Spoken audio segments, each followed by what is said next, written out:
High আমার পোড়া কপাল, সকালবেলা ঘুম থেকে উঠে তড়িঘড়ি করে পরোটা বানাতে গেলাম আর বর আমাকে বললো কি আমি নাকি শুধুমাত্র ভিডিও বানানোর জন্যই পরোটা বানাচ্ছি। ইচ্ছে করছে খুঁটিয়েই দিই। তোমরাই বলো, ভালোবাসি বলেই তো ওর জন্য বানাচ্ছি। সকাল সকাল দিলাম মুডটা ভেটকে। আমি কোথায় ভালোবেসে ওর জন্য ছাতুর পুর দিয়ে বানাচ্ছিলাম পরোটা, আর ওকে না সকাল সকালই আমার দুর্নাম করতে ব্যস্ত। ওই যে কথাই আছে না, যার জন্য চুরি করি সেই বলে। এইসব কুকথা শোনার পর ইচ্ছে করছিল ওর পরোটাতে পুরি দেবো না, খা শুধু এবারে। সেই কোন জম্মকাল আগে বিয়ের আগে পরোটা বানিয়েছিলাম, রুটি বানিয়েছিলাম, বিয়ের পর তাই প্রথমেই বানাতে যাচ্ছি, জানি না কেমন হবে।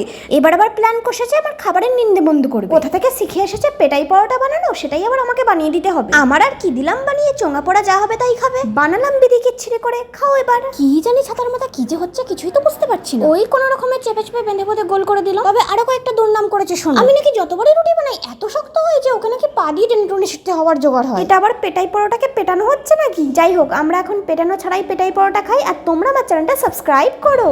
টাটা।